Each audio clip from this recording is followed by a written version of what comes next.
법상에 올라가면 이제 법에 대한 이야기를 해야 되니까 여기서 간단하게 말씀을 드리겠습니다. 가사의 원래 이름이 까사리아라고 합니다.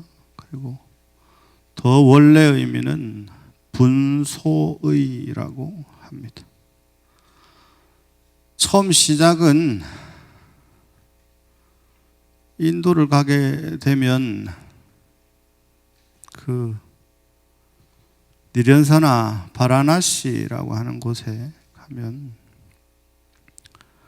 인도에서 가장 크고 성스러운 화장터가 있어요. 거기에 보면 이 시체들을 이렇게 천으로 이렇게 쌓두거든요. 그 천을 맨 위에 덮거나 했던 천들을 태우기 전에 그 천만 빼냅니다. 그 천을 불필요한 부분들은 잘라내고 염색을 해서 조각조각 기워서 입는 것의 시작이 이 가사예요. 처음 시작은 그렇습니다. 그래서 여기 보면 조각이 많죠? 그죠? 이 조각이 많을수록 큰 심이라. 그래서 원래 처음 출가를 해서 가사를 수하게 될 때는 만의라고 해서 이 조각 자체가 없어요. 그냥 통천입니다. 그러다가 6년의 과정을 거쳐서 정식 스님이 되면 그때부터 이제 9가닥으로 7가닥으로 나눈 것. 거기서부터 10년 단위로 점점 조각이 달라져요.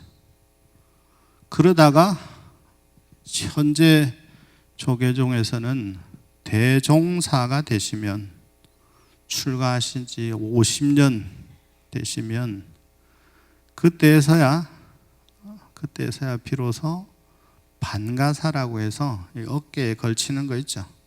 그걸 수하실 수가 있게 되어 있다. 법으로 그렇습니다. 근데 이제 스님들이 보통 보면 조계종 스님들은 그래도 이 반가사를 잘 수하지를 않으십니다. 왜냐하면 대종사 풍계를 받은 분들에게 한해서 종단에서 공양을 올리기 때문에 그렇죠. 이 제도가 정착된 게 그렇게 오래지 않습니다. 지금 이제 대가사, 이걸 대가사라고 그러고, 대가사에서 법계가 처음 받으면 비구, 그 다음에 10년차 지나면 중덕, 또 10년차 지나면 대덕. 그때서야 대덕 비구시요, 대덕이시요 하는 거예요. 그게 지나면 이제 종덕, 종덕이 지나면 종사, 종사가 지나면 대종사. 어렵죠? 거꾸로 가면 대종사가 제일 높으신, 그 더 이상 올라가실 데가 없어. 대종사 풍계를 받으신 분만이 방장도 되실 수 있고, 그 다음에 총정스님으로 추대될 수도 있고, 이 대종사 풍계를 받고서도 사실은 원로 풍계를 더 받으셔야 돼. 원로는 풍계가 아니라 종단에서 스님들끼리 모여서 이 어른은 대한불교 조계종의 원로가 되시면 좋겠다 해서 약 30분 정도만 뽑습니다. 원로가 되면 이제 여기가 우리 대한불교 조계종에서는 최고 의결 기구입니다. 종정스님, 종정예하와 같은 선상에 계신 어른들이 이 원로 스님들. 그 밑에 대종사 스님들이 계시고, 대종사 스님들 밑에 종사, 일대 종사라고 하잖아요. 그것은 뭐냐 그러면 그 분야에 30년 이상, 40년, 50년 한 길을 가신 분들은 거기에 전문가다. 그래서 종사라고 하고, 그 밑에 종덕이라고 하고, 그 밑에 대덕이라고 하고 그 밑에 중덕이라고 하고 그 밑에 처음 비구라고 불리웁니다. 이 가사는 출발 자체가 그러나 시간이 지나면서 여러 가지 이야기가 덧붙여지고 거기에 중국으로 넘어오면서부터 이 가사가 법을 상징하는 법물로 바뀌게 됩니다. 그 이전까지는 남방에는 의복에 불과해요.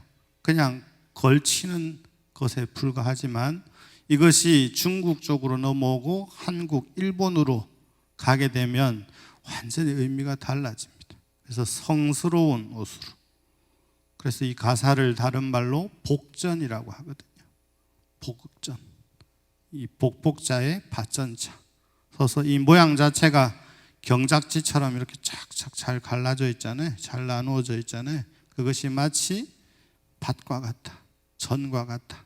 그렇게 해서 복전이 되어 주십사 하는 의미에서 제가 공양을 올리는 겁니다. 스님들께 공양을 올리는 것 중에 으뜸이 4가지 공양이라고 이야기를 해요. 그걸 사사공양이라고 합니다. 그래서 스님들이 축원할 때, 장엄연불 할 때 보면 사사공양 단월지은이라는 말이 있어요. 사사공양 단월지은 4가지로 우리 수행자들을 늘 옹호해주고 공양 올려준 단월들, 신도들에게, 불자들에게 항상 우리는 그 은혜를 생각하고 그들의 공덕을 생각하고 공덕을 빌어줘야 된다. 그래서 사사공양 단월지은. 사사라고 하는 건 뭐냐?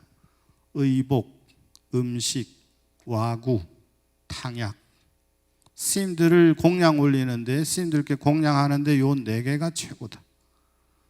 아시겠죠? 뭔지 아시겠죠? 의복. 여기에 가장 큰 으뜸은 가사, 장삼. 그 다음에 스님들 옷. 그죠? 옷이라 해봐야 뭐가 있겠어요?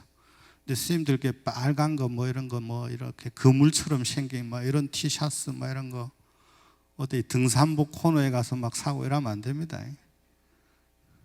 근데 팁을 알려주는 거예요. 팁을. 옷에 저 빨간 양말 뭐 푸른 양말 이런 거 하면 안 된단 말이에요. 아시겠죠? 왜 회색이냐 그러면 회색은 원색을 피하면 되거든요. 그래서 이 천을 물을 여러 번 들이면 치색이라고 그래서 검은색도 아니고 회색도 아니고 이런 색깔이 나오거든요. 그걸 자꾸 빨다 보면 잿빛이 되는 거예요. 그래서 잿빛, 회색 옷을 입는 겁니다. 아시겠죠? 스님들 선물할 때 의복 좋다 하더라 해가지고 옷에 가갖고 막 이런 막 지퍼 막 이러 올라가고 막 마을에 입는 거 이런 거 안 됩니다.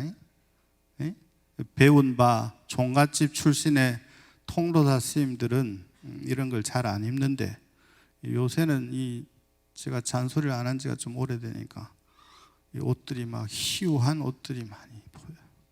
여러분들 보기에도 그렇지 않아요? 여기까지 막 이렇게 올라와가지고 막 마을 사람들 입는 등산복 같은 거 막 입고 다니면 어떻습니까? 보기가 조금 낫습니까? 파입니까? 좋습니까? 안 좋죠? 단정하게 옷을 입고 승려다운 복장을 갖출 때 스님들의 대한 공경심이 더 올라가죠. 그 다음에 음식도 역시 마찬가지예요. 음식도 원래는 저쪽 남방은 음식의 선택권이 스님들에게 없어요. 그래서 남방의 스님들은 음식을 주는 대로 먹는 거예요. 그게 생선이 됐든 육류가 됐든 상관없어요. 왜냐하면 남방의 스님들은 하루에 한 끼만 드시거든요. 그렇기 때문에 각각 집에서 자기가 먹는 음식 가운데 가장 먼저 털어놓는 거예요. 그래서 공양 때가 되면 금강경 첫머리에 나오죠. 뭐라고 나와요? 세존이 식시라 착의 지발하시고 입 사위대성 하시더라. 걸식 어기성중 차제거리 하시고 환지본처하사 반사월 하시고 세족이 부자이자 하셨다. 이거 다 어떻게 맞습니까? 예? 이 장면 자체에 부처님이 한 말씀도 안 하셔도 걸어가시는 모습이 얼마나 아름다운지, 얼마나 엽법한지, 걷는 거에 출가한 스님들이 계세요. 그분들이 누구냐? 사리불. 사리불은 부처님이 걸어가시는 모습, 그 모습에 반해서 부처님이 한 말씀도 안 하신 상태에서 부처님이 탁발하러 가시는 그 모습에 반해서 출가합니다. 사람의 이 속은 겉으로 드러나게 마련이거든요. 부처님의 인자한 미소, 가득한 얼굴, 그 다음에 어떤 바람에도 흔들리지 않는 사자의 걸음걸이와 같은, 이게 우보호시라고 하는 말이 거기서 나오거든요. 소의 걸음처럼 천천히 느릿느릿하게, 그 다음에 눈은 호랑이의 눈빛처럼, 그걸 우보호시라고 하거든요. 빛이 번쩍번쩍 하는 거하고 자비로운 빛인 거하고 같습니까? 다릅니까? 다르죠. 안광이라고 해서 기운이 센 사람의 눈에 불이 번쩍번쩍 하는 경우도 있거든요. 근데 그 눈빛이라고 하는 것이 다릅니다. 그 부처님의 눈빛을 자비의 눈, 자안이라고 하죠. 부처님이 탁발하러 다 걸어가시는 모습이 얼마나 아름다웠으면 나도 저분처럼 행동이 나오면 좋겠다. 사리불은 이미 부처님께 출가하기 전에 자기의 무리 몇백 명을 끌던 다른 무리의 리더, 스승이었거든요. 그럼에도 불구하고 사리불이 부처님의 모습 딱 하나만 보고 판단할 수 있었다라고 하는 것은 저분은 나의 스승이다 라고 할 수 있었던 것은 어떻게 보면 사리불도 매우 훌륭한 경지에 도달을 하셨기 때문에 가능한 일이죠. 가능하겠습니까? 일반 사람 같으면 부처님의 그런 모습을 보고 저 바보도 먹으러 다닌다고 거지라고 그러겠지.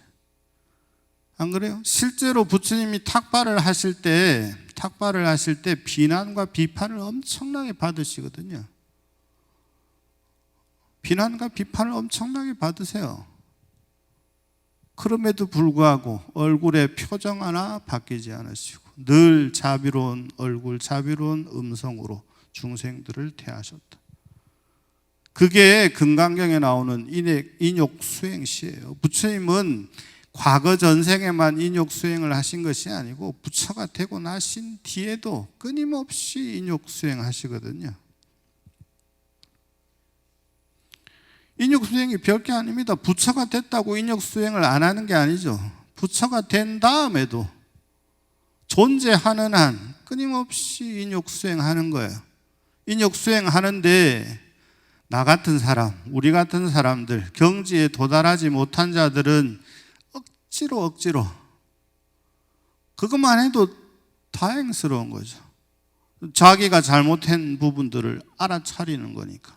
그렇지 않습니까? 인욕이라고 하는 것은 뭐예요?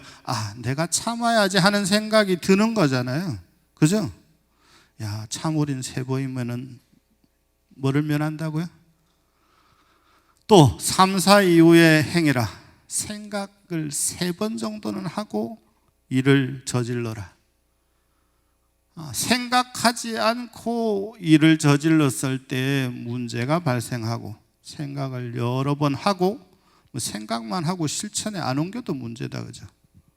맨날 이거 좋은 건데 이거 해야 되는데 내일로 미루다가 나이 95세에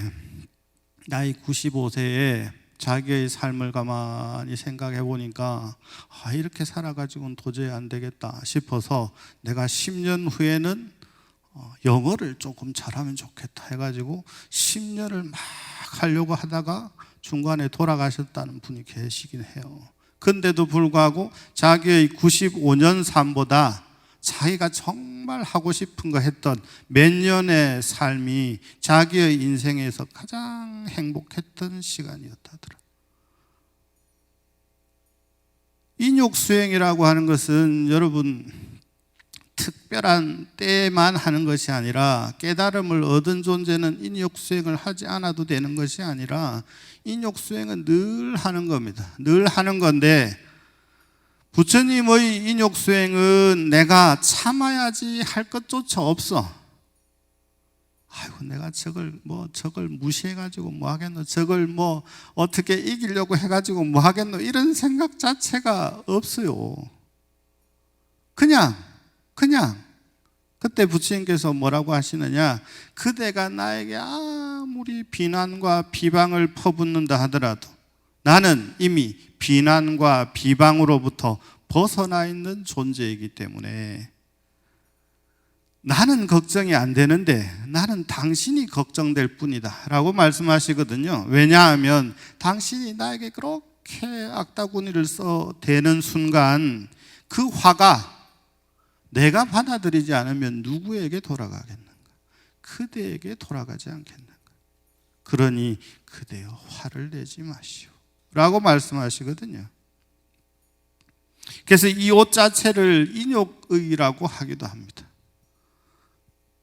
여러분 그 집에서 이렇게 옷을 좀 어디 저기 뭐시고 나들이 가거나 놀러 갈 때 입는 옷하고 어때요? 그래도 절에 온다고 몸빼라도 하나 주워 입고 어디 조끼라도 하나 주워 입고 절에 가는데 그래도 이런 것 정도는 입어야 되지 않겠나 하고 오는 거하고, 그럼 몸가짐이 달라집니까? 안 달라집니까?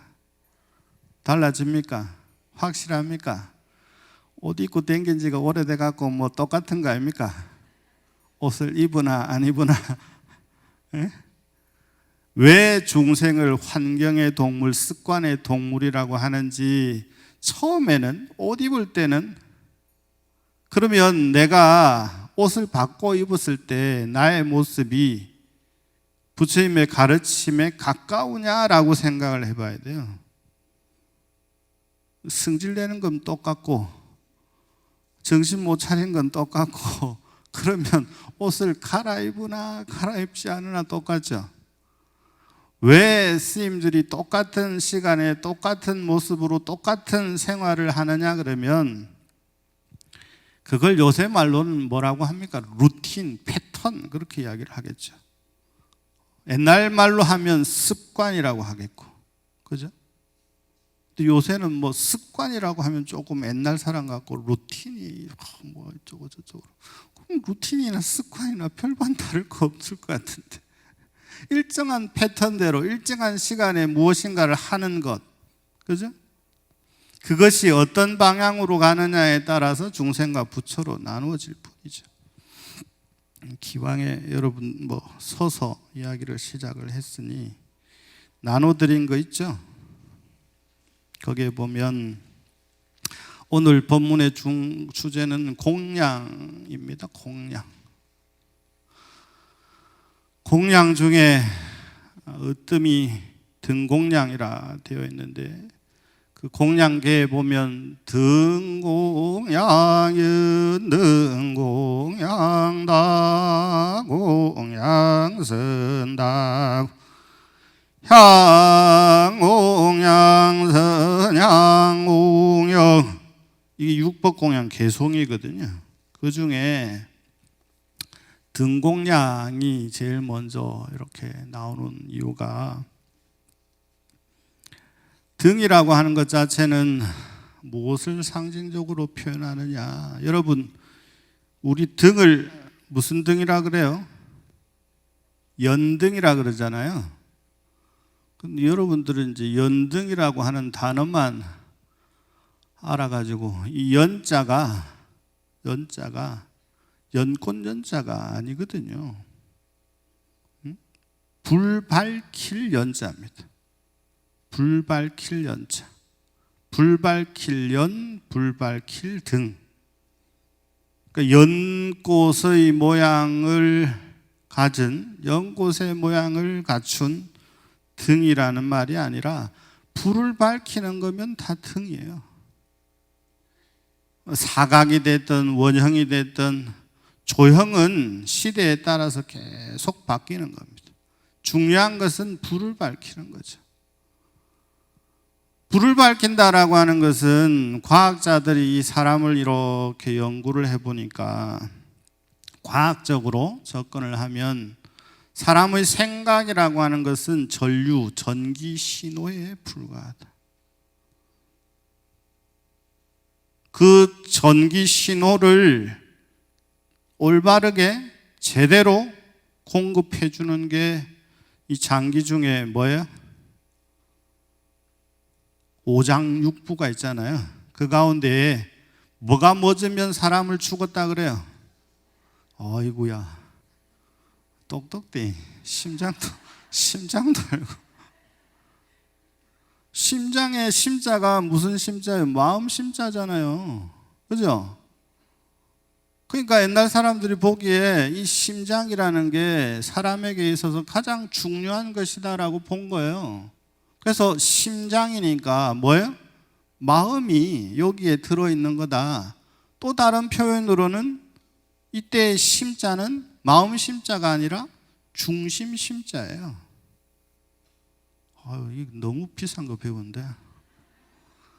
사람들이 심자, 마음 심자가 돼 있으니까 마음이라고 하는 것만 중요하다. 우리가 표현할 때 중심이라는 말 쓰잖아요. 그죠? 무엇의 중심이다. 또 다른 말로 무엇의 핵심이다라고 할 때 무엇의 핵심이다라고도 하잖아요. 그죠? 그때 단어가 달리 쓸 수도 있지만 그때 핵심, 중심이라고 할 때 심은 이 마음 심자를 이야기를 하는데 마음 심자가 단순히 마음심으로만 쓰이는 것이 아니라 가장 중요한 것. 그래서 어떤 것에 무엇이라고 할 때 뭐라고 표현하느냐 그러면 어떤 것의 심장부라고 하는 말 쓰잖아요. 그죠? 들어보셨어요? 무엇의 심장부를 그냥 제거를 해야 된다. 타격을 해야 된다. 어떻게 해야 된다. 그러면 우리나라 전체로 보면 우리나라의 심장부는 어디예요? 마산 아니에요? 우리나라 경제의 심장부 중심은 어디예요? 이렇게 각각 기관이 됐든 사람이 됐든 단체가 됐든 무엇이 됐든지 간에 거기에 가장 핵심을 심장이라고 하는 이유는 심장이 피를 제대로 곳곳에 뿜어주지 않으면 이게 발전기와 같잖아요. 발전을 제대로 하지 못하면 그러면 전기 공급이 안 되는 거죠. 심장이 뛰면서 계속 피를 곳곳에 여러 가지 공급을 해줘야만 그래야만 발전기 역할을 하는 것과 같아서 전기가 고루고루 이 전기가 끊어지면 어떻게 해요? 회광반조라는 말 들어보셨어요? 회광반조? 사람이 눈빛이 총기가 같더라. 그럼 어떻게 돼요? 슬슬 이 총기를 잃었다라는 표현을 쓰잖아요. 안광이 눈빛이 영 흐리멍텅하니 사람이 영 못 쓰게 됐더라 하면 뭐가 된 거예요? 여기에 심장에서 뿜어지는 것들이 이 곳곳으로 제대로 전달이 돼야 되는데 누전이 되거나 합선이 되거나 어떻게 이해하기 쉽습니까? 그렇게 되면 정신적인 질환이 오고 마음의 질환이 오고 또 더 나아가서는 이게 전기가 제대로 공급 안 되면 어떻게 돼요? 동력을 잃으면 마비가 오죠. 맞아요? 맞습니까? 우리 오래 딱 앉아있고 피가 안 통하게 하면 어때요? 이 찌릿찌릿한 이게 다리가 감각이 있습니까? 없습니까? 그때는 어떻게 해야 되나? 고양이 불러야 되나? 어떻게 코에 침 발라야 되나? 어째야 됩니까? 어째야 돼요? 몸만 그런 것이 아니라 마음 역시 마찬가지예요. 몸만 그런 것이 아니라 그래서 정신에 집중을 하다 보면 몸에 대한 관찰이 일어나게 돼요. 몸에 대한 관찰이 일어나면 나의 잘못된 부분들이 느껴진단 말이에요. 이게 서양의 기술은 기계를 갖다 대고 이 확인을 해야 되는 거고, 동양은 그래서 이 맥만 짚어도 한의사들은 이렇게 해서 하잖아요. 손을 막 이렇게 댔다가 뗐다가 이걸 맥진이라고, 진맥이라고 그러고, 그죠? 맥을 눌러보는 거예요. 어느 정도로 눌러보느냐. 그 다음에 다른 것도 있어요. 안진이라고, 눈으로 보면 아는 경지. 저 사람은 혈색이, 저 사람은 걷는 게, 저 사람은. 그 다음에 또 있어요. 의사가 더 경지가 또 올라가면 성진, 소리만 들어도 알아. 한의사의 등급이, 단계가 이렇게 다양합니다. 그래서 내가 어디 몸이 되게 안 좋을 때 나는 뭐 못 가는데 이랬더니 스님 전화 통화만 하셔도 된다고. 약간 사기기가 있는 것 같긴 하던데, 어쨌든 통화만 해도 자기는 성진을 한다는 거예요. 목소리를 들어보면, 말하는 걸 들어보면 몸 상태가 어떻다라고 하는 걸 알 수가 있다. 뭐 이야기하다 이리 갔습니까? 공양 이야기하다 그래 갔죠. 그와 마찬가지로 종교에서 이 불에 대한 거는 저쪽 동네 중에서도 천주교 쪽이 촛불에 엄청 민감해요. 우리랑 비슷하거나 오히려 우리가 그쪽에서 가져온 것들도 있어. 왜냐하면 거슬러 올라가면 이러한 의식 체계는 동양의 종교와 서양의 종교가 비슷한 지점에서 만나요. 그래서 촛불을 밝히는 이유, 등을 밝히는 이유, 공양을 올리는 이유, 나의 마음에 갖고 있는 존중과 존경과 이러한 것들을 표현하는 방법. 그 가운데에서도 불을 밝힌다라고 하는 것은 어두운 길을 갈 때 여러분 뭐가 필요합니까? 요새는 뭐 원체 밝은 동네 살아가지고, 저도 여기에 와서 그렇게 짙은 어둠을 본 기억이 별로 없는 것 같아요. 통도사 살 때는, 통도사는 가로등 없는 구역이 굉장히 많거든요. 그래서 짙은 어둠과 만날 일이 많은데, 저도 도심에 와서 공부하는 게 굉장히 많습니다. 짙은 어둠을 만날 일이 별로 없네.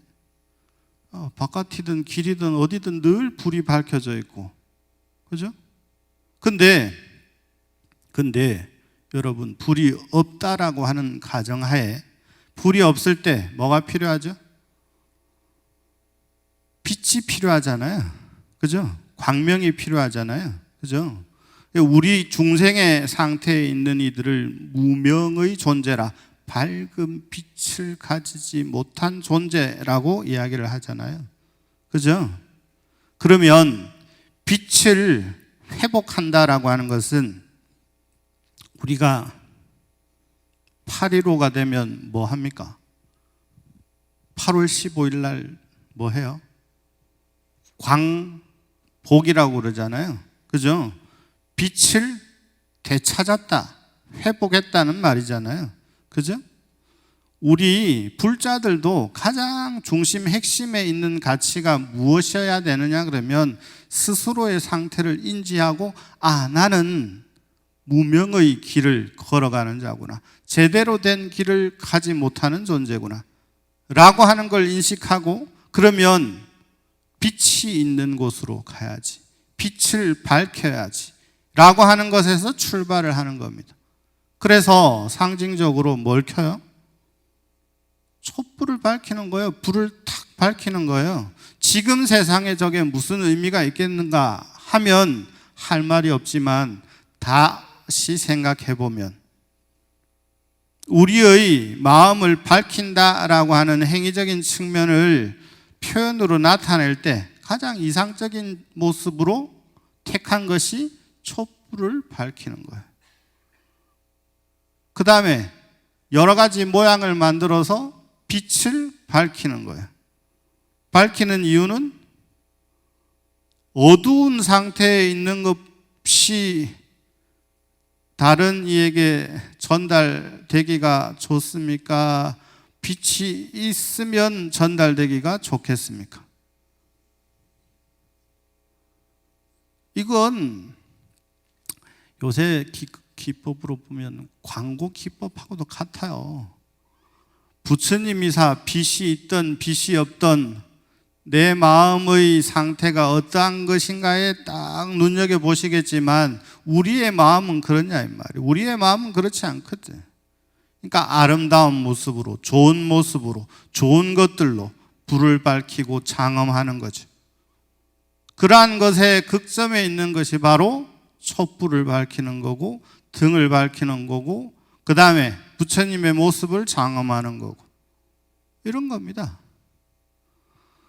오늘 여러분들에게 말씀드리고 싶었던 이야기는 공양인데, 공양이라고 하는 것은 출발이 어디에서부터 시작되느냐? 존중과 존경에서부터 시작된다. 이 나눠드린 유인물 보실까요? 이걸 춘원 이광수라고 하는 시인 이렇게 이야기를 했습니다. 육바라밀이라고 하는데 바라밀, 육은 여섯이란 말이고 바라밀이라고 하는 말은 파라미타라는 말이고 그것은 달리 이야기하면 도피안이라고 합니다. 도피안. 반야신경에 많이 나오는 말씀이죠. 일체고액 사리자.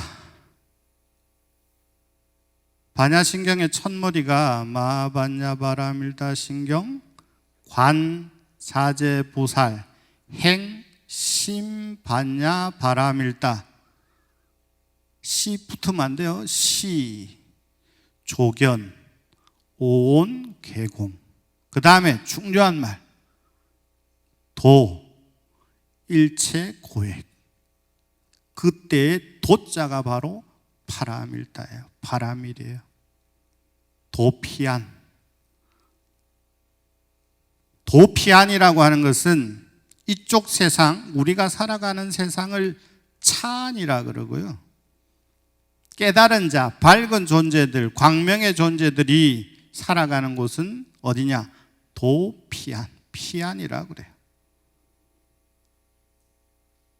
우리는 어둠 속을 헤매는, 미망을 헤매는 존재들인데 이 존재들이 무엇을 통해서 바라밀다 할 수 있느냐, 도피안 할 수 있느냐? 핵심은 지혜다, 반야다. 그래서 반야심경이잖아요. 그죠? 그거 말을 아까 제가 말씀드린 것에다 비교를 하면 반야. 반야가 가장 중요한 말씀이다. 지혜를 가장 중요한 가치로 여기는 말씀이다. 반야심경. 반야가 핵심인 경전이다. 지혜가 중심인 경전이다. 반야심경 좀 공부해 볼 마음이 생깁니까? 금생에 할 수 있겠나 모르겠다. 너무너무 근사한 말로 만들어 놓았습니다.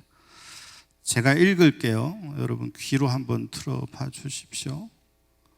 님에게는 아까운 것 없이 무엇이나 바치고 싶은 이 마음, 거기서 나는 보시를 배웠노라. 님께 보이자고 애써 깨끗이 단장하는 이 마음, 거기서 나는 지게를 배웠노라. 님이 주시는 것이면 때림이나 꾸지람이나 기쁘게 받는 이 마음, 거기서 나는 인욕을 배웠노라. 천하의 많은 사랑 가운데 오직 님만을 사모하는 이 마음, 거기서 나는 정진을 배웠노라. 자나깨나 쉴 새 없이 님을 그리워하고 님 곁으로만 도는 이 마음, 거기서 나는 선정을 배웠노라. 내가 님의 품에 안길 때 기쁨도 슬픔도 님과 나의 존재도 잊을 때 거기서 나는 살바야를 배웠노라. 인제 알았노라. 님은 이 몸께 바람이를 가르치려고 짐짓 애인의 몸을 낳둔 부처님이시라고.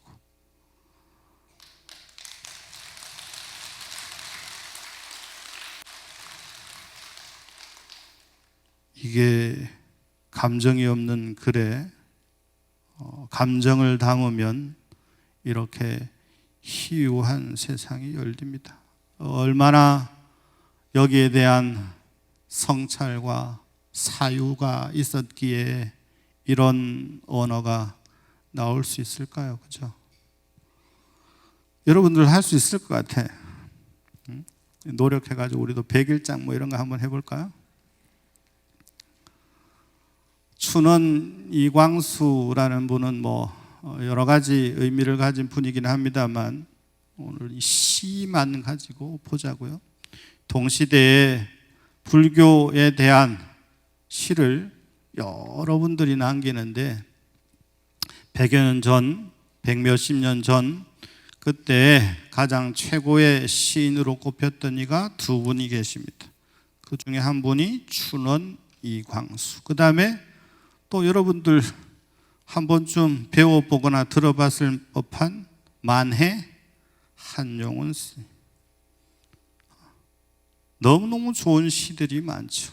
그 가운데에서도 부처님의 가르침을 시어로 정제된 언어로 풀어놓은 게 너무너무 많습니다. 그러면 이 두 분만 계시냐? 아닙니다. 그대로 올라가면 부처님을 찬탄하는 내용으로 이루어져 있는 수많은 경전들이 모두 다 이 시이며 노래예요. 제가 전에도 한번 말씀을 드렸나요? 부처님의 초기 경전의 형태는 전부 노래로 이루어져 있다. 그것이 이쪽 불교라는 종교에서는 경전이라고 하는 엄청난 가르침으로 남아있고, 저쪽 서양은 감히 하나님의 말을 말로 하기 그러하니 무엇으로? 그림과 음악으로. 그래서 엄청난 음악이, 엄청난 그림이 남아있는 거예요. 우리는 그림도 남아있고 음악은 덜하지만 가르침이 문자로 엄청나게 남아있죠. 그 중에서도 가장 으뜸인 곳이 어디냐? 전 세계를 통틀어서 우리나라 대한민국. 자부심이 뭐 요새 젊은 친구들 말로 국뽕이 좀 찰러도 됩니다. 육바람일 애인이다. 정말 좋아하는 사람이 생기면, 이걸 요즘 말로 조금 불경스럽지만 말씀을 드리면, 요즘 뭐 여러분들이 좋아하는 가수나 연예인들, 뭐 아이들이 하는 것도 마찬가지. 달리 이야기하면 요즘 말로 하면 덕질이라고 할 수 있겠죠. 상상을 초월하더만요. 지구 반대편에 있음에도 불구하고 자기가 정말 좋아하는 가수나 누구의 공연이 있으면 기꺼이 지구 반대편에, 지구 한 바퀴 정도는 그냥 돌죠. 왜? 좋으니까. 그죠? 그게 애인이라는 말이에요. 사랑한다라고 하는 감정 자체는 여러 가지 형태가 있잖아요. 일이 될 수도 있고, 사람이 될 수도 있고, 어떤 무엇인가가 될 수도 있죠. 그 가운데에 다른 말로 표현하면, 조금 그럴듯한 말로 하면 내 인생의 최고의 가치는 부처님의 가르침이다 라고 한다면 나의 모든 것이 다 부처님께 맞춰져 있겠죠. 무엇이? 나의 모든 것이 오직 부처님에게 맞춰져 있겠죠. 거기에 출발한 시어가 바로 이 시어입니다. 여러분, 저기 보시할 때 조금 아까운 게 이래 생각이 자꾸 들고 이러면 어짠 겁니까? 사랑이 덜한 거다. 맞죠? 여기 말만 받아 그렇고 실제로도 그렇잖아요. 줘도 안 아까운 존재들이 있죠. 있습니까?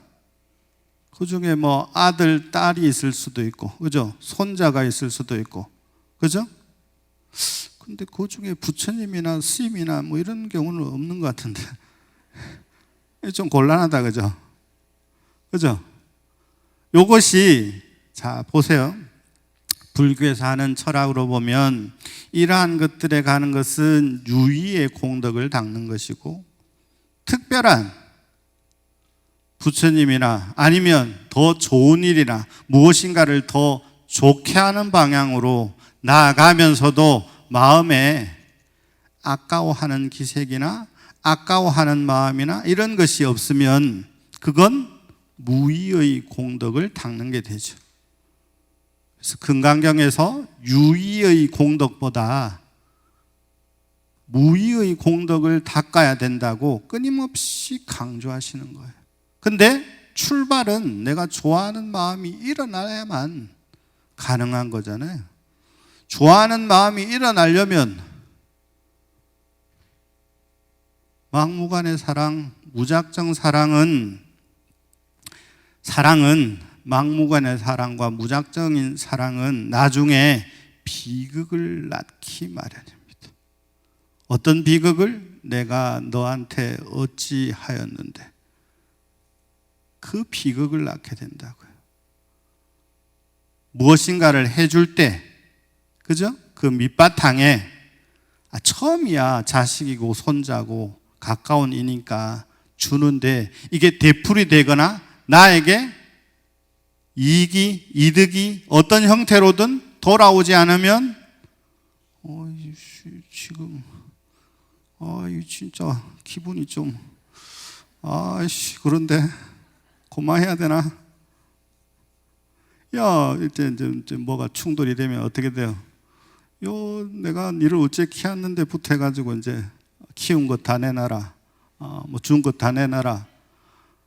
이게 세게 부딪히면, 생각 없이 부딪히면 젊은 친구들한테는 지금 사회 이슈가 되는 데이트 폭력으로 일어나는 거예요. 그죠? 일방적으로 자기 소유라고 생각하고 막 투자를 했는데 나의 마음에 안 들고 나를 따라주지 않으니까 여기에 충돌이 생겨나는 거예요. 받는 친구들도 마찬가지지. 받을 때는 좋았는데 자꾸 뭐 해달라고 하니까 승질이 나는 거지. 여기에서 충돌이 생겨나는 겁니다. 비단 그 문제뿐만일까요? 아니에요. 관계라고 하는 것에 주고받는 무엇인가가 형성이 되면 내가 이만큼 했으니까 너도 나에게 이만큼 해야 된다라고 하는 것이 깔려 있으면 언젠간 폭발하게 되어 있죠. 그러니까 여기에 사랑이라고 하는 거 여러분 잘 알아들으셔야 됩니다. 님에게 아까운 것 없이 무엇이나 바치고 싶은 이 마음. 이걸 경전에서는 뭐라고 표현하냐 그러면 중생의 집착을 버리게 하기 위해서 끊임없이 보시를 이야기한다. 화엄경에서 하다 버릴 게 극점에 가면 뭐까지 버리냐 그러면 자기의 목숨까지 버리는 거예요. 지금도 그런 이들 있죠. 경전에만 나오는 말씀이 아닙니다. 누구에게 몇 사람에게 생명을 주고 하늘로 갔다 이런 기사들 나오죠. 그죠? 우리는 우리의 몸인데도 불구하고 우리 뜻대로 못하는 경우가 많아요. 제가 이 장기 기증 저걸 하니까 스님 장기를 왜 기증을 하고 그러시냐고. 내 장기인데 뭐 내 마음대로 그것도 못하면 되겠나. 죽은 다음에 일인데 무엇이 죽은 다음에 그래 아까워가지고 이거 하나 쓰는 거에도 그렇게 그게 무서워갖고 죽은 뒤에 뭐 뇌를 째고 어쩌거나 뭐 내가 뭐 아프기를 하나 뭐 하나 아무 상관이 없는데도 뭐 자식들이 반대한다는 뭐 저거 태우는데 훨씬 도움 주고 얼마나 좋노. 어차피 태우는 거 불에 태워가지고 막 부술 거 아니요. 화장할 건데. 에? 그러면 나의 사후는 내가 택한다. 그것도 내 마음대로 못해? 님에게 아까운 것 없이 님께 보이자고 님이 주시는 정말 많은 사유를 통해서 나온 시어라고 생각을 합니다. 여러분, 공덕을 짓는다, 공양을 올린다, 봉사를 한다, 무엇인가를 한다라고 할 때 이 마음속에 무엇인가를 바라는 마음이, 무엇인가를 얻으려는 마음이 있으면 그것은 공덕도 공양도 안 되고 거래가 되는 거예요. 거래는 종교의 영역이 아니거든요. 종교의 영역이 아닐 뿐만 아니라 거래는 세속의 영역이기도 하지만 그 거래가 정당할 때, 그죠?